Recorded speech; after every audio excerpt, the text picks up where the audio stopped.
Seja qual for a sua idade ou época da sua vida, é preciso fé e coragem para deixar que Deus desenvolva um sistema de raízes em sua vida, a fim de que você possa produzir fruto que permaneça. A constância, o contentamento e a gratidão são desafios diários para que sejamos firmes nos propósitos de Deus. Você está onde está, porque Deus plantou você nesse lugar. Firme e aprofunde suas raízes. É nesse alicerce que Deus fará grandes coisas. Enraizado, os lugares escondidos onde Deus desenvolve você.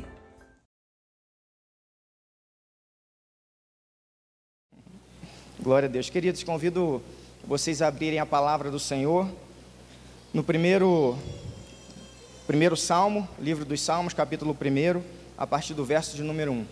Como foi dito, divulgado no teaser, nós estamos exclusivamente, nessa noite pregando a série Enraizado. Tá? Então, para situar os irmãos, essa é uma série de mensagens e essa é a segunda mensagem da série. Domingo passado foi pregada a primeira mensagem pelo pastor Márcio, porque os enraizados duram. Então, o tema da minha mensagem hoje é florescendo no processo. E aí vamos ler a palavra do Senhor, Salmo 1. Vai dizer assim: Feliz é aquele que não segue o conselho dos perversos, não se detém no caminho dos pecadores, nem se ajunta à roda dos zombadores. Pelo contrário, tem prazer na lei do Senhor, e nela medita de dia e de noite. Ele é como a árvore plantada à margem do rio, que dá seu fruto no tempo certo. Suas folhas nunca murcham, e ele prospera em tudo o que faz. Vamos orar mais uma vez? Pai, muito obrigado, Senhor. Nós queremos te louvar nessa noite, agradecer pela liberdade que nós temos de, no nosso país, ó Pai amado, cultuar o Teu nome, te adorar, ó Pai amado, prestar culto ao Senhor. Eu te agradeço, Pai, por tudo que foi feito já aqui nessa noite, Pai, por cada música, por cada acorde, por cada oração, ó Pai amado, pela nossa dedicação, os dízimos e ofertas. Nós sabemos, ó Deus, que o Senhor se faz presente aqui nessa noite. Agora eu te peço, Paizinho querido, de uma forma toda especial, fala ao coração do teu povo. Que o coração do teu povo nessa noite, ó Deus, esteja sensível ao Senhor, seja como, ó Deus, uma terra, ó Pai amado, preparada para receber a boa semente, que essa semente venha gerar, ó Deus, frutos e frutos de transformação para a tua honra e para a tua glória. Quanto a mim, Senhor, o que eu quero aqui é abençoar os meus irmãos. Então eu te peço que o Senhor derrame sobre mim graça. Graça, Senhor, é o favor imerecido do Senhor, Pai, para que eu possa comunicar a tua vontade ao povo. E se porventura, Deus, há alguma coisa ainda que o Senhor deseja ministrar ao meu coração, que eu possa estar sensível e trazer, ó Deus, para a tua igreja nessa noite, para a tua honra e para a tua glória. Eu oro no nome que é sobre todo nome, no nome de Jesus Cristo de Nazaré, esse nome que um dia todo joelho se dobrará no céu, na terra e nos infernos, e toda língua, querendo ou não, um dia confessará que só esse nome, só Jesus Cristo de Nazaré é o Senhor. E a igreja diz amém e amém. Glória a Deus, queridos. Quem permanece em mim e eu nele, esse dá fruto, porque sem mim nada podem fazer. Pergunto para os irmãos, essa é uma fala de Jesus, sim ou não? Sim? Sim, é uma fala de Jesus. Só que de forma proposital eu tirei desse versículo que está em João capítulo 15, eu tirei algo muito importante, porque Jesus não diz que quem permanece nele e ele permanece nesse alguém, esse dá fruto. Ele diz: quem permanece em mim e eu nele, esse dá, não ouvi, esse dá muito fruto, muito, irmãos, porque sem mim vocês nada podem fazer. Esse muito aí altera significativamente o contexto e a intensidade que o Senhor quer dar a essa fala. Olhando para isso, eu entendo que Deus não quer apenas que eu frutifique, Deus quer que eu possa dar muito fruto. Eu olho para esse versículo, eu entendo que Deus me chama a romper com a mediocridade. Deus não quer que eu seja aquele aluno do meia bola-bola, do 7, sabe? Não estou falando do aluno que tem dificuldade, que está ali lutando e vencendo para ficar na média, não. Estou falando daquele camarada que ele estuda a matéria e quando ele percebe ali que o conhecimento dele, ele vai conseguir tirar ali a média, ele para de estudar. É desse cara que eu estou falando. Só que Deus não quer isso do seu povo, amém? Deus não quer. Sabe por quê? Esse texto que a gente leu fala do justo. E o justo, irmãos, prospera em tudo que faz, ou seja, o que o justo faz, ele faz em abundância. Então, Deus quer frutos em abundância para a sua vida. Não é pouco fruto, não é somente frutos, é muito fruto. E a gente precisa entender que antes que a gente frutifique, a gente precisa o quê? Criar raízes. A gente precisa florescer. Depois que a planta, que a árvore, ela cria raízes, aí depois vem a fase de frutificar. E é nesse momento que a gente precisa entender que o que existe entre nós e o Senhor é um trabalho em parceria. Porque, irmãos, Deus é soberano, mas Ele não vai fazer tudo sozinho. Tem muita gente achando que Deus vai desenvolver todos os processos da vida dele, independente da atitude que ele vai tomar ou não. Não é assim. Não é assim. Deus conta com a nossa atitude, Deus conta com a nossa saída da inércia. Para quê? Para que a gente possa cumprir os planos dele, para que ele possa em nós fincar as raízes e que a gente possa frutificar. A gente sabe que Deus é soberano, irmãos. Deus faz tudo que está de acordo com a vontade dele, mas na Bíblia a gente também vê que há a nossa responsabilidade, a responsabilidade humana, a responsabilidade de cada homem. Ou seja, a gente não pode decidir ficar inerte, passivo no processo. Então Deus conta com a nossa colaboração, amém? E aí eu pergunto para você, qual é a sua parte no processo?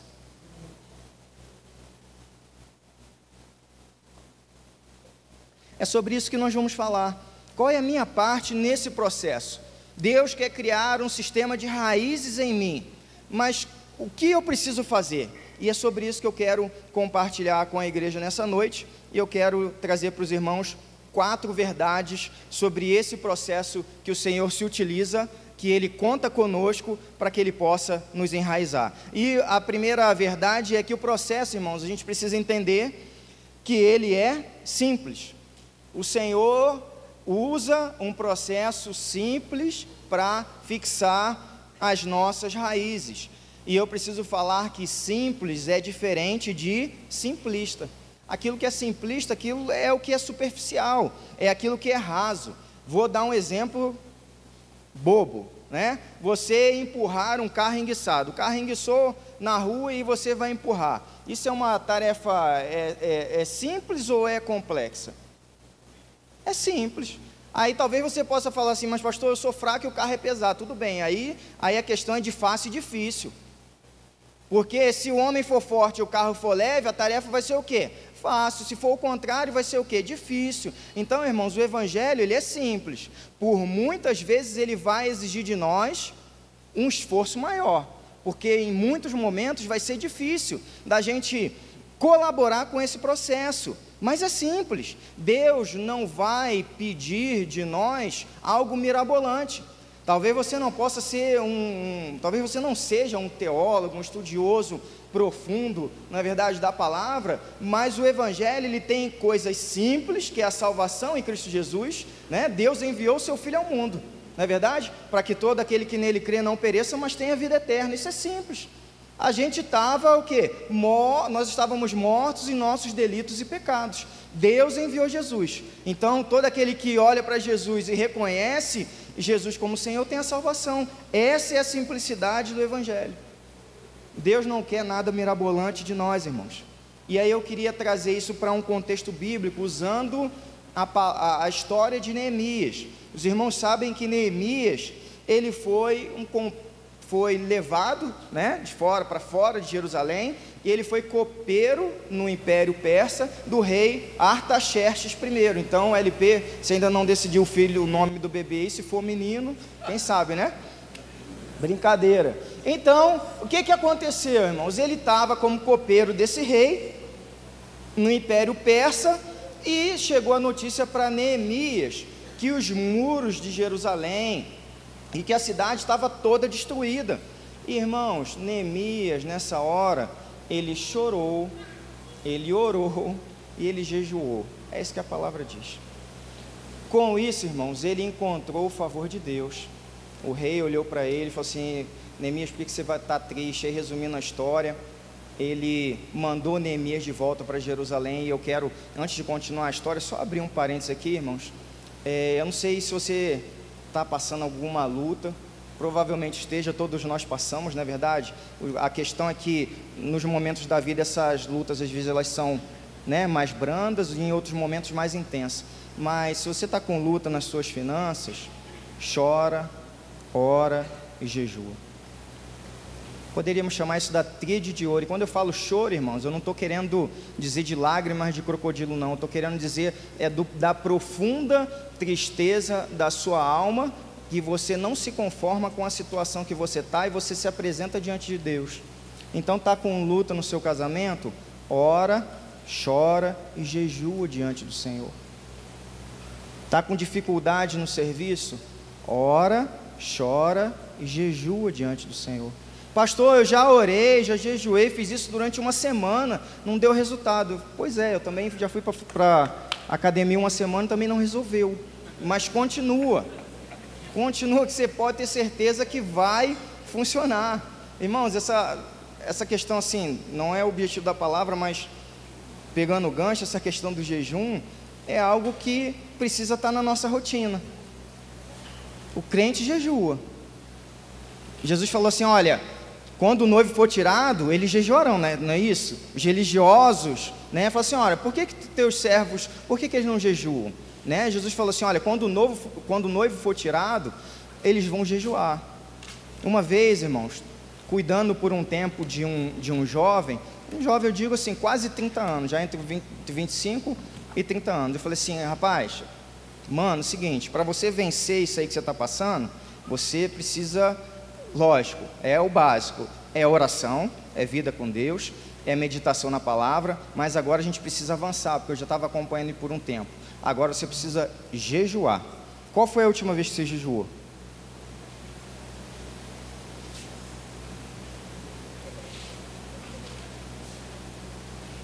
Pastor, nunca. Você pensa assim: não, o menino não é, né, deve ser recém-convertido. Não, nasceu dentro da igreja.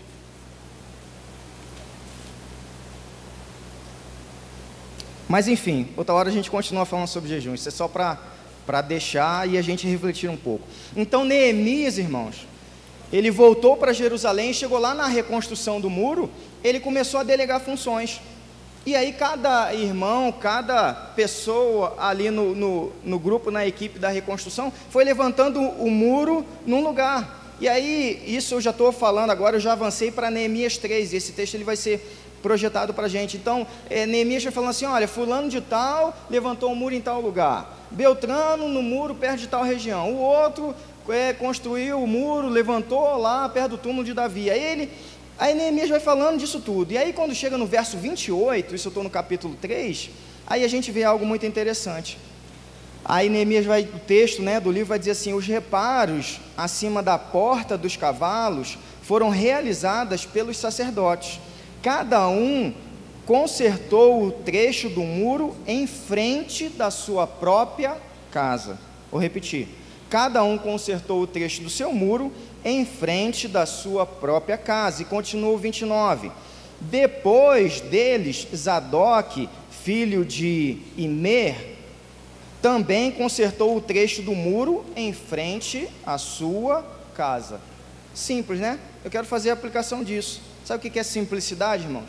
É você fazer aquilo que está ao alcance das suas mãos. Isso que é simplicidade. Está ao teu alcance? Faça. Você tem força para fazer? Faça.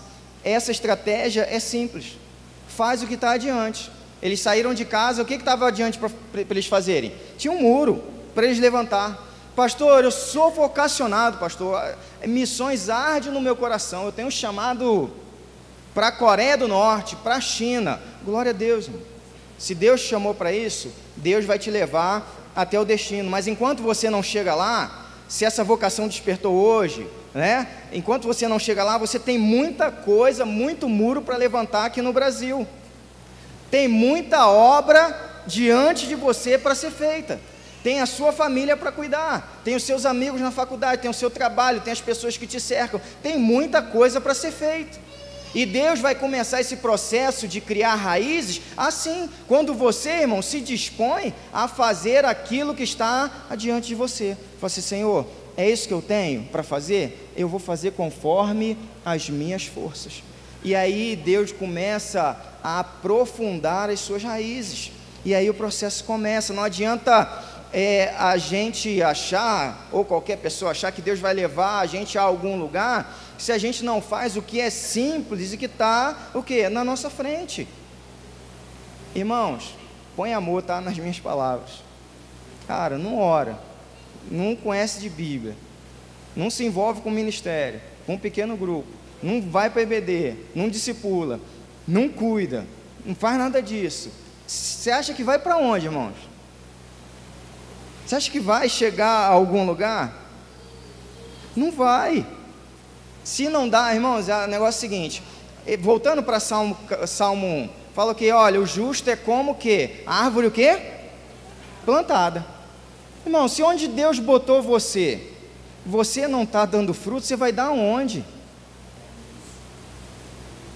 Se onde você mora, dentro da sua casa, você não está frutificando, você vai frutificar aonde?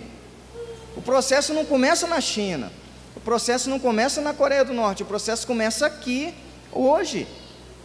É aqui que a jornada começa.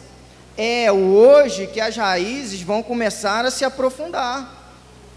Ah, pastor, quando Deus me levar para outra igreja, que essa igreja é isso, é aquilo, não sei o quê, o irmão tal, o líder de PGM, o líder do louvor, é assim, cara, a gente vai ficar jogando o problema para outras pessoas, jogando a responsabilidade para o próximo, mas o problema é nosso. Porque a gente só não frutifica se a gente não quiser. Porque Jesus falou, olha, se você permanecer em mim e eu permanecer em você, você vai dar fruto. É simples.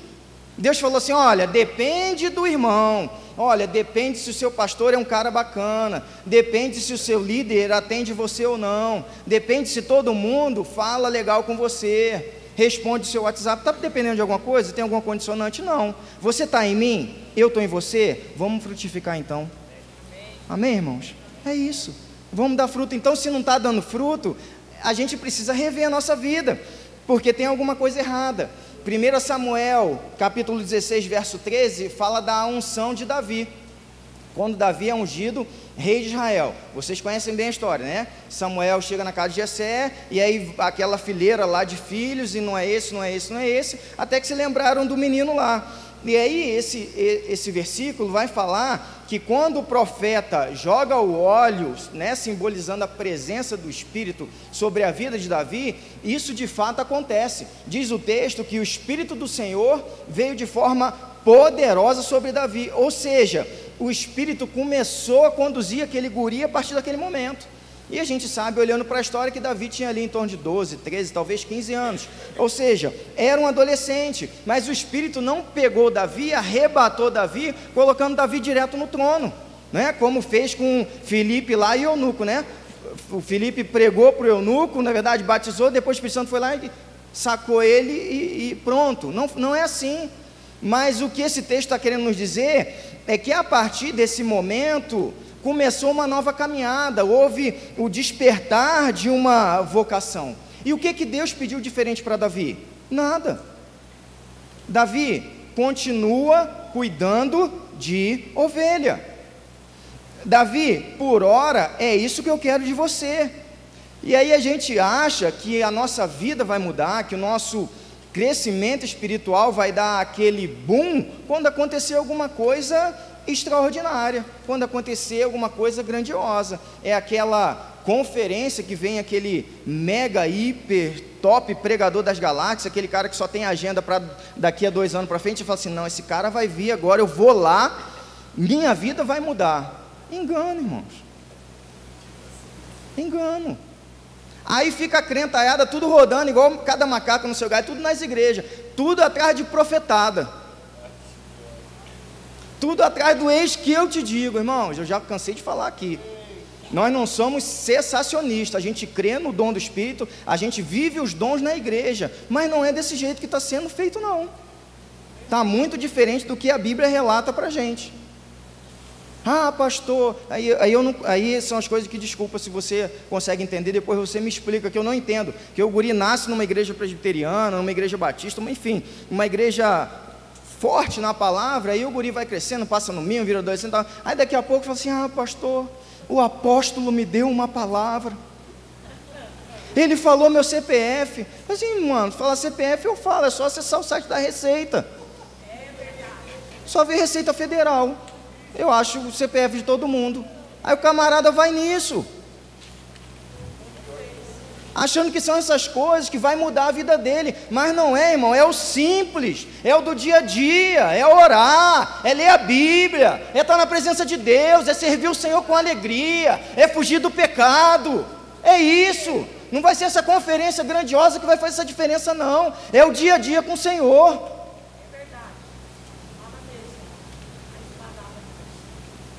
A não ser que você seja filho daquele pai lá que largou de vez e só volta para ver o filho nas férias, né? Uma vez por ano, não é assim? Mas teu pai está contigo todo dia.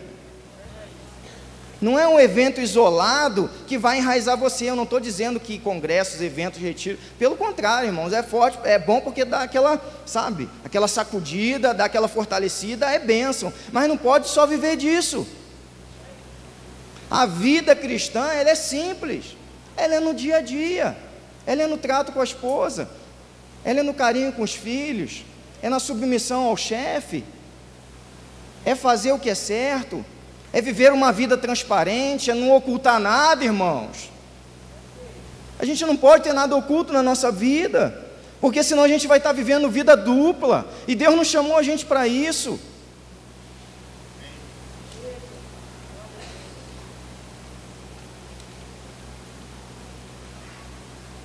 Quer ver simplicidade?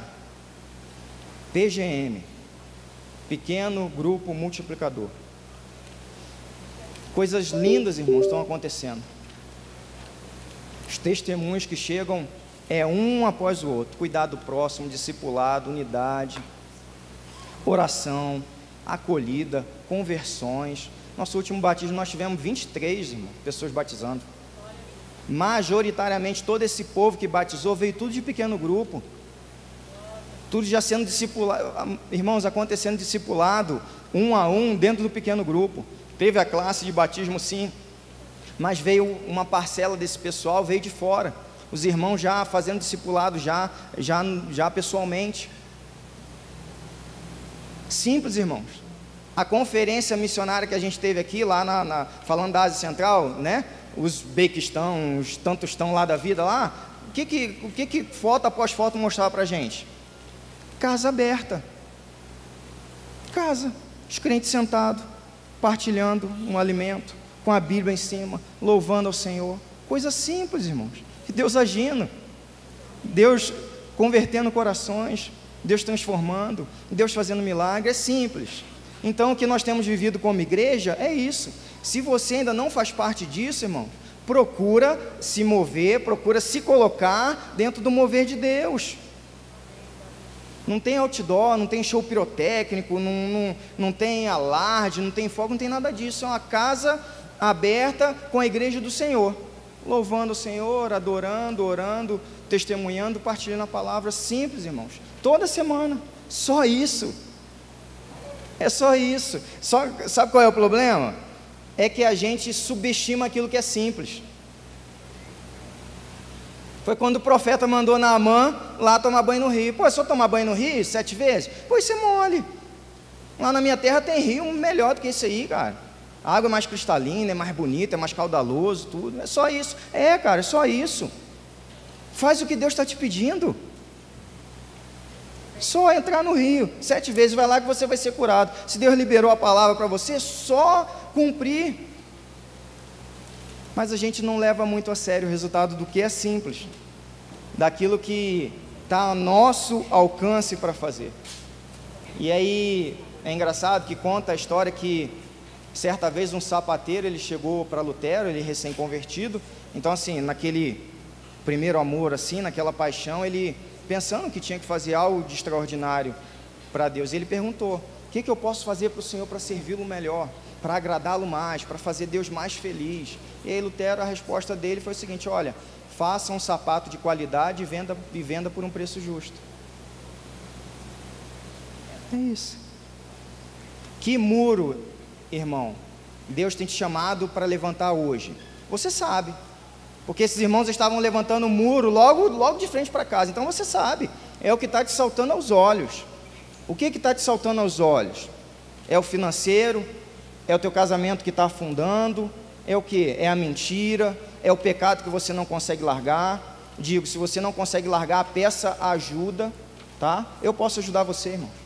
Eu posso te ajudar.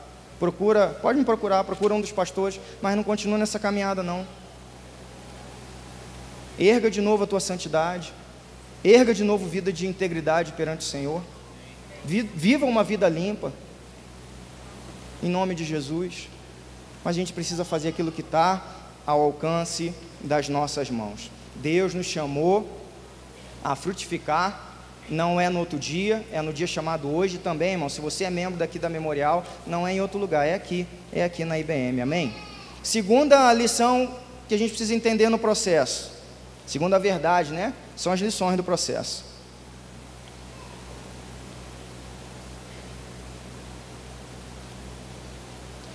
Provérbios 1, 8 e 9 vai dizer: meu filho, ouça o ensino de seu pai e não despreze a instrução de sua mãe, porque será um diadema de graça para a sua cabeça e colares para o seu corpo. Ou seja, o ensino, a gente tem que estar atento, a gente não pode desprezar a instrução que o Senhor nos dá. Ou seja, Deus a todo tempo, Ele quer nos ensinar. E para isso, irmãos, Ele vai trazer na nossa vida lições. Não é somente o muro a ser levantado, né? O processo começa simples, mas depois Deus vai pedir algo a mais de nós. Quando nós aceitamos Jesus como Salvador, beleza, a gente se torna filho, não é verdade? A gente é aceito na família de Deus, mas aí tem o segundo passo. O que? Deus, o Espírito Santo que passa a habitar dentro de você, vai desenvolver o caráter de Cristo Jesus em você, é lógico, se você permitir. Então a gente observa, a gente sabe que a salvação é um ato, mas a santificação, irmãos, é um processo. É o que eu costumo dizer, é a escola do Espírito Santo. E nessa escola, irmão, não há disciplina optativa, sabe? Não tem. Quando a gente está fazendo faculdade, né, tem aquela grade curricular ali, aquele grupo de disciplinas ali, que o negócio é meio xarope, é meio chato, e a gente não quer fazer. A gente pode escolher ali só uma pequena porcentagem ali e toca a bola. Com Deus não é assim. Todas as disciplinas são obrigatórias, porque elas são fundamentais para Deus fincar, para Deus fixar as suas raízes. Gálatas 5, 22 e 23 vai dizer o seguinte: olha, mas o Espírito produz este fruto. Os irmãos conhecem bem esse texto: amor, alegria, paz, paciência, amabilidade, bondade, fidelidade, mansidão e domínio próprio. Não há lei contra essas coisas. Irmãos, esse fruto aqui do Espírito é a síntese do caráter do Senhor Jesus. Está sem alegria? Está sem paz? Eu entendo que às vezes a gente passa por um momento de luto, por um momento de muita dificuldade, e a tristeza vem, mas ela não pode ser constante na nossa vida, ela não pode durar a nossa vida toda. Se a gente não tem alegria, tem algo errado, porque a alegria faz parte do caráter do nosso Senhor, e se eu estou conectado no Senhor e Ele está conectado em mim, esse fruto vai ter que surgir na minha vida. Então eu não consigo entender muito bem, sabe, a vida do crente antigo, que o cara é rabugento, o cara reclama de tudo, nada está bom para o cidadão. É difícil eu entender isso, porque ele já está há anos na igreja. Se fosse um novo convertido, tudo bem, e se ainda se for falar no domínio próprio, é que o negócio piora. O cara, ele parece uma bomba relógio ambulante, irmão. Você tocou ali, já qualquer coisa qualquer coisa já estoura, já com os filhos, com um funcionário, no trânsito, e aí ele vai dessa maneira, dando coice em todo mundo, e vai vivendo assim. Mas ele chega no domingo, né, ele entra ali, né, boas-vindas, recebe o cidadão e fala assim: a paz do Senhor. Mas o bicho só sabe, miserável, só faz guerra. Onde está? Coisa. E aí sofre quem vive do lado do miserável desse. E aí vai você falar: não, pastor, não é bem assim, veja bem, saboneteia para um lado e para o outro, mas não reconhece o raio do erro. Ou então fala assim: pastor, eu tenho pavio curto. Irmão, já viu o crente ter pavio? Você tem que orar para o Espírito Santo trocar esse pavio, esse raio desse pavio por uma rédea, botar uma rédea em você. Se descontrola por nada. Aí o cara vai falar assim: o pastor se descontrolando, né? Estou descontrolado não, irmãos. Sou manso. Manso é poder sobre controle, amém? Sabe? Gente, está na hora da gente avançar. E aí Deus está dando a lição para o cara, está dando a lição para o camarada, dia por dia. Aí ele é orientado. Aí a esposa fala para o cidadão: calma, amor, não é assim desse jeito, não fica assim, tenha paciência com os meninos, que não sei o que e tal. E a gente vai tentando contornar, mas não adianta. É legal, irmãos, quando a gente tem a oportunidade de tratar coisa difícil com um irmão que é crente raiz, sabe assim, aquele cara ali que, sabe, cheio de Deus. Há pouco tempo eu passei por uma situação dessa. Eu tinha que conversar algo com um irmão, e era aquela, sabe, ia ser aquele, como é que eu posso dizer? Aquela conversa bem difícil, sabe? Era uma conversa que a gente ia chegar nessa conversa, a gente já sabia que cada um tinha um ponto de vista diferente. E era assim, para tentar explicar para vocês, era mais ou menos a questão do copo com água, sabe? Tá meio cheio ou meio vazio? Era mais ou menos isso. Irmãos, eu preparei para essa conversa. Eu orei, até jejuei. Falei assim: Senhor, me ajuda nessa conversa, para isso não dar treta. Senhor, e orando. E aí a conversa começou. Irmãos, foram quase 2 horas de conversa aqui na igreja. Quase 2 horas a gente conversando. A conversa foi fluindo, que chegou no meio da conversa, Deus falou assim para mim, no meu coração: você está percebendo que vocês estão rindo? E a gente estava rindo, irmãos. E a gente estava brincando. E a gente ficou 2 horas eu falando: está meio cheio, está meio vazio, está meio cheio, está meio vazio, está meio cheio, está meio vazio. Pastor, qual foi o resumo da história? Tudo certo, porque a gente se abraçou, quase chorou, oramos um com o outro, assim, ficou tudo certo, mas assim, nada resolvido. A questão, não resolvemos nada, mas a gente ficou mais amigo, irmãos. Você entendeu o negócio? Gente, que bênção, cara. Falei assim: cara, que conversa proveitosa. Ele saiu achando que estava meio vazio, meio cheio, enfim, não interessa. Mas a gente saiu desse jeito, mas saímos na bênção, irmãos. Está entendendo? Tem camarada que você não consegue, você tem que vir assim, né? Irmão, sabe o que é? É que, sabe, não sei o que eu poderia falar uma coisa assim, mas se você não gostar eu não falo. Vamos seguir adiante.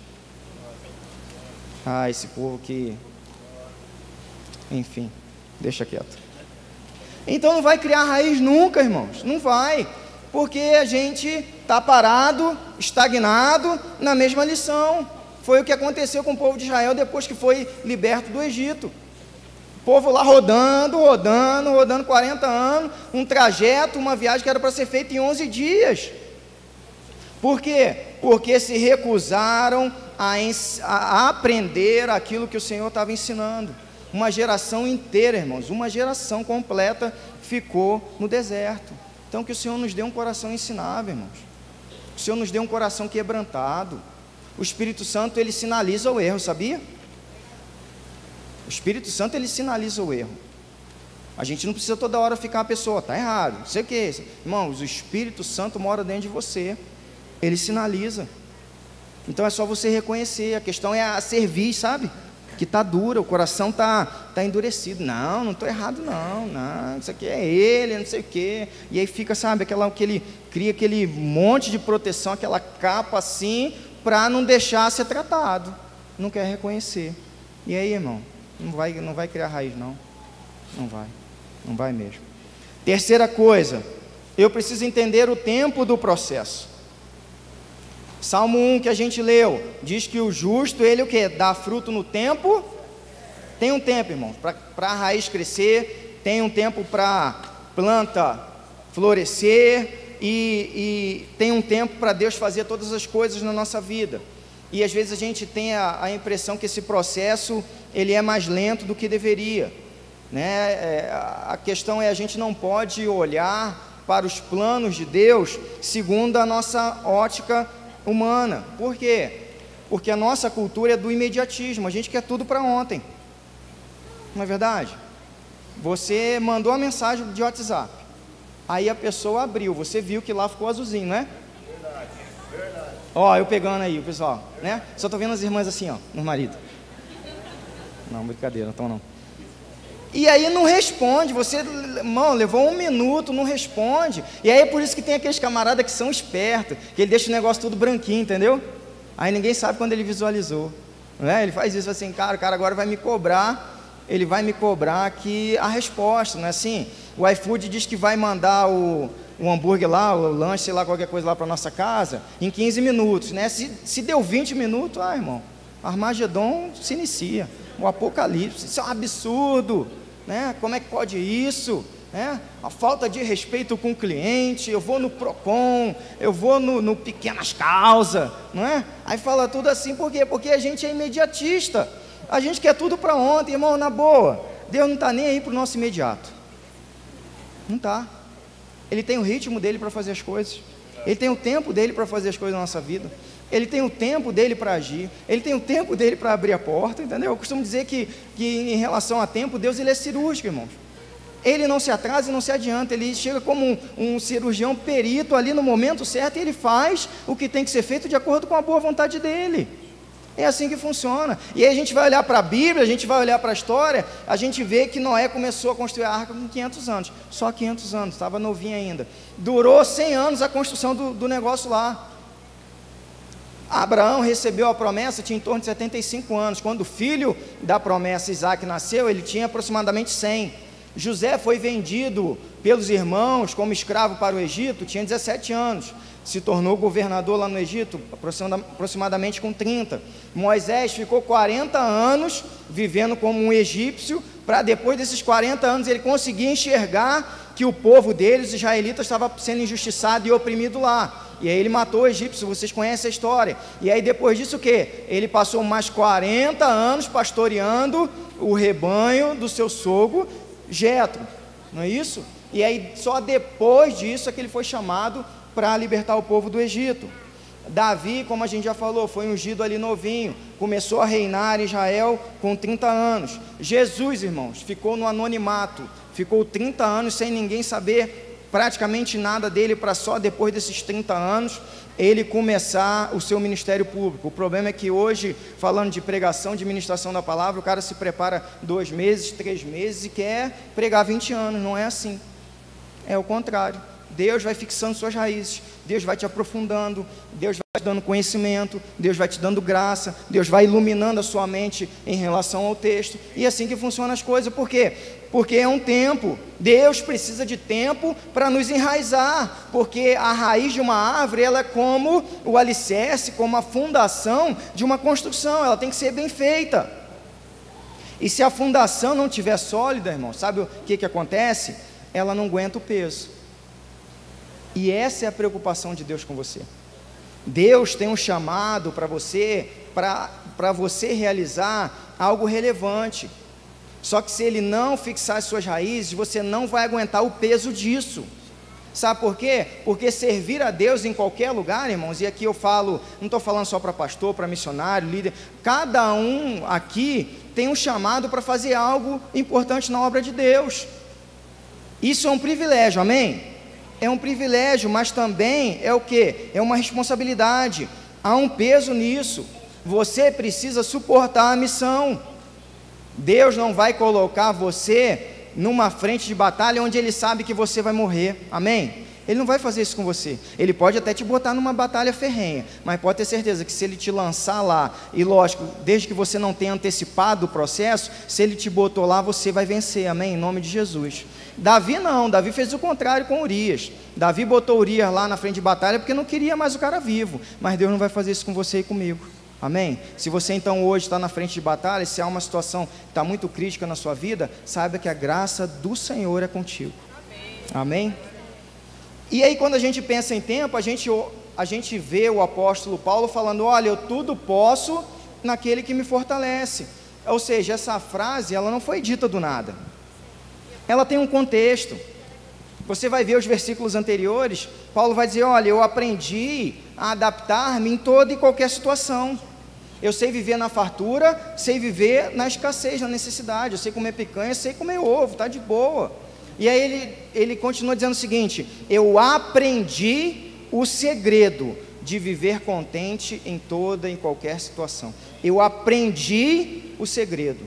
Vamos pensar agora, trazer para termos de profissão. Você acha que uma pessoa que é recém-formada numa profissão, médico, veterinário, farmacêutico, advogado, seja lá quem for, será que o cara tem condição de logo depois que ele se forma, ele diz assim, rapaz, essa faculdade eu aprendi todos os segredos da medicina, eu aprendi todos os segredos do direito, eu aprendi tudo que eu tinha que aprender. Será que tem como isso ser dito, irmãos? Sabe por que não tem? Porque falta experiência. E a experiência, irmãos, ela só vem com o tempo.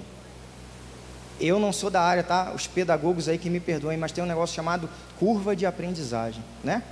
E há algumas condicionantes para essa curva acontecer, para de fato haver o aprendizado. Então depende da complexidade do que vai ser aprendido, depende da habilidade de quem está ensinando, depende do querer e da capacitação também de quem está aprendendo, mas tem uma condicionante que é principal, é fundamental, é o tempo. Precisa de tempo. E Deus não vai queimar a etapa com você, porque Ele não quer a sua vida em risco. Posso ouvir um amém? Ele não quer a sua vida em risco. Davi poderia ter antecipado o processo, irmãos. Por 2 vezes ele pegou Saul dormindo.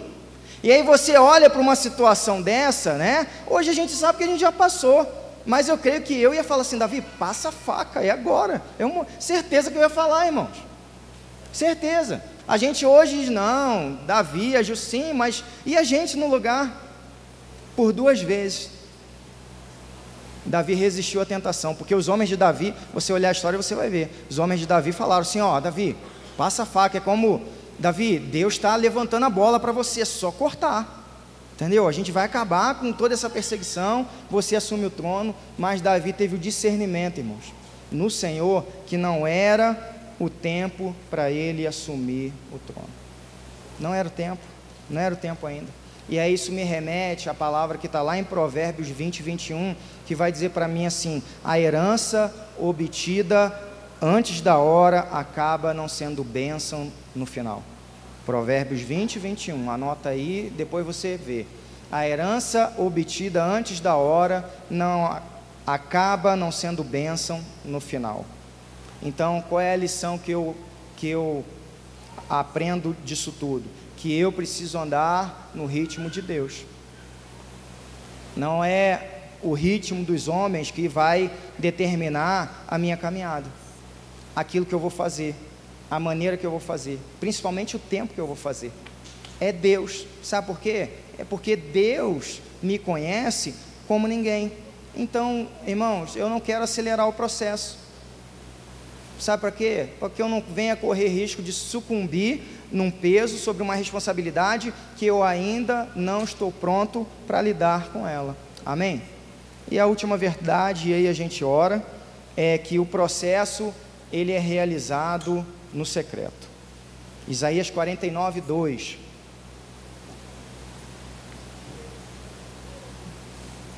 Vai dizer assim, ele fez a minha boca como uma espada aguda, e como a sombra da sua mão me cobriu e me pôs como uma flecha limpa, e me escondeu na sua aljava.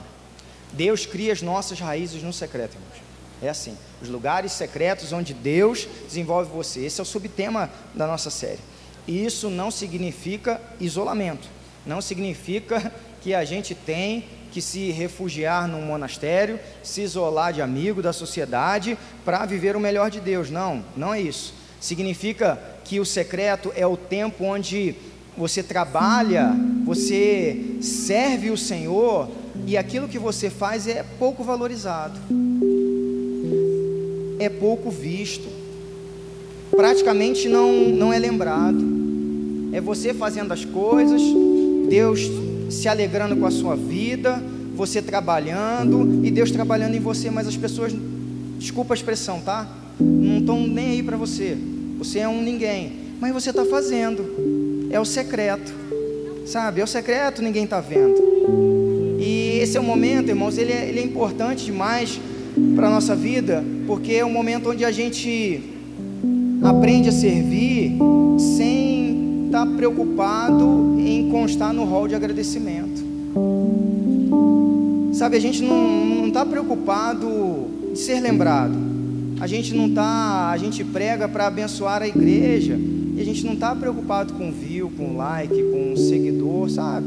Com nada disso, irmãos, nada disso. A gente quer servir. Deus está moldando a nossa vida, transformando a nossa vida no secreto. Isso é maravilhoso, sabe? É servir sem precisar de ser reconhecido pelos homens. É nesse momento que a gente aprende a se preocupar mais em agradar a Deus do que agradar os homens. É o momento que a gente faz coisas que ninguém vê, e mesmo assim a gente continua dando melhor, a gente continua fazendo com dedicação, a gente continua fazendo com zelo, porque a gente não quer, irmãos, crédito, a gente quer ser fiel ao Senhor. É isso. Isso quer ser enraizado no secreto. Mais uma vez, voltando à vida de Davi. Davi, eu já falei hoje, Davi foi esquecido pela sua família. Sua família nem reconhecia o seu trabalho. Ele foi esquecido pelos seus irmãos. Só um pastorzinho de ovelha, o caçula. Ele está lá no pasto. Mas, irmãos, foi lá no pasto, foi lá onde ninguém vê que Davi foi preparado. Davi foi preparado lá, longe de todo mundo. Davi foi preparado lá, longe do holofote. E é esse preparo, irmãos, que Deus capacitou ele lá, foi com que habilitou ele para chegar diante de Saul um dos piores momentos que Israel enfrentou, que foi a guerra contra os filisteus, lá no momento que Golias desafiou Israel. E aí Davi chega para Saul e fala assim: olha, quem é esse filisteu incircunciso para desafiar o exército do Deus vivo? E olharam para o menino e disseram assim: cara, quem é você? O que você está fazendo aqui? E aí o que Davi falou? Eu já matei um urso e o leão. Deus está olhando cada urso e cada leão que você mata na sua vida, na sua história, e ninguém está olhando. A maioria aqui de nós amanhã vai levantar e vai ter um leão novo para a gente matar. E aí você vai no anonimato, sem o pastor ver, sem ser filmado, sem ser gravado, sem aquela vida fake da selfie. Você vai encarar esse desafio, e vai ser através desse desafio que Deus vai te preparar para coisas maiores. Deus está trabalhando a tua vida no secreto. É o agir, irmãos, é o agir invisível de Deus. Chega um momento que você começa a frutificar e todos começam a observar, mas o que você passou no secreto, o que você passou na casa do oleiro, ninguém sabe. Ninguém sabe, irmãos. E é lá que Deus te molda, é lá que Deus te forja, é lá que Deus, ao mesmo tempo que Ele vai te enraizar, Ele vai tirar, sabe, as ervas daninhas do teu coração, da tua mente, as motivações erradas. É no secreto que Deus trabalha, irmãos. E Deus quer fazer assim na vida de cada um de vocês. Basta que você permita. E aí você um dia vai poder chegar diante do desafio e falar assim: olha, Senhor, o Senhor já me deu graça para matar o urso e o leão. Senhor, eu estou pronto, pode mandar que eu aguento. Eu posso ir chorando, mas eu vou. Eu posso, talvez não estar tão convicto na minha vitória, mas eu vou enfrentar, porque o Senhor me capacitou, o Senhor me treinou. Não foi apenas por dias, não foi apenas por meses, mas o Senhor lá no pasto, lá onde ninguém me via, o Senhor me treinou por anos, para esse dia, para que eu pudesse florescer, para que eu pudesse prosperar, para que as minhas folhas não viessem a murchar. Aleluia! A luta não é em vão, irmãos. Não é. Ela forja o teu caráter. Ela finca as suas raízes. Como o profeta Isaías falou: o Senhor me escondeu na sua aljava. O Senhor tem escondido você. Você está escondido à sombra das mãos do Senhor. Deixa eu te dizer uma coisa: Deus, Ele vai te preparar no secreto e vai te expor ao público quando você estiver pronto. Posso ouvir um amém? Vou repetir: Deus, Ele vai te forjar no secreto e vai te expor ao público quando você estiver pronto. Não é para sua glória, não é para você, é para a glória e honra do nome dEle. Amém? É para isso, queridos. É para que o nome dEle seja glorificado através da sua vida. Deus vai continuar te preparando, longe dos holofotes, na presença dEle. Mateus capítulo 5, verso 15 vai dizer: não faz sentido acender uma lâmpada e depois colocá-la sobre um cesto. Pelo contrário, ela é colocada num pedestal, de onde ilumina todos que estão na casa. Da mesma forma, as suas boas obras devem brilhar, para que todos as vejam e louvem o seu Pai que está no céu. Aleluia! A hora do secreto, a hora do apagar das luzes, mas também, irmãos, aleluia, a hora de resplandecer, amém? E resplandecer para a glória do Senhor. E esse tempo o Senhor quer inaugurar na nossa vida, para que a gente entenda que servi-lo é a melhor coisa que a gente tem para fazer, deve ser o nosso maior prazer, deve ser a nossa maior satisfação. Brilhar, irmãos, brilhar, mas não para a nossa glória, não para o nosso reconhecimento, mas para a glória do Senhor. Amém? As raízes, elas estão escondidas.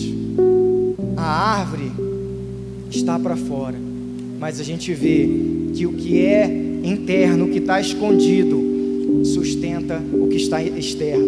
O que é invisível, a raiz ninguém vê, ela sustenta o que é visível. O que é feito no secreto é o que dá força e alcance para aquilo que vai ser realizado em público. E isso também me aponta para Mateus 6,6. Quando você for orar, feche a porta do seu quarto e ora ao seu Pai que está no secreto. E o seu Pai que vê em secreto lhe dará a recompensa. Olha um homem, um jovem, uma mulher, até mesmo um adolescente, firme no Senhor, que dá fruto, fiel a Deus. Viu a vida dessa pessoa? Pode ter certeza, tem vida com Deus no secreto ali, irmãos. Senão não seria assim. No secreto Deus nos enche da presença dEle. No secreto, irmãos, é um momento onde, longe de todo mundo, Deus se derrama na nossa presença.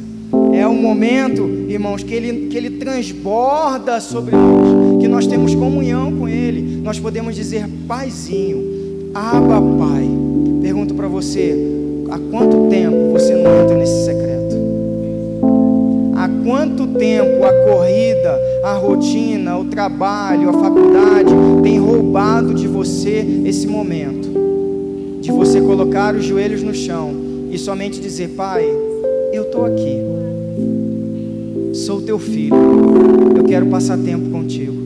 Quanto tempo você não faz isso? Há quanto tempo Deus não trabalha a sua vida no secreto?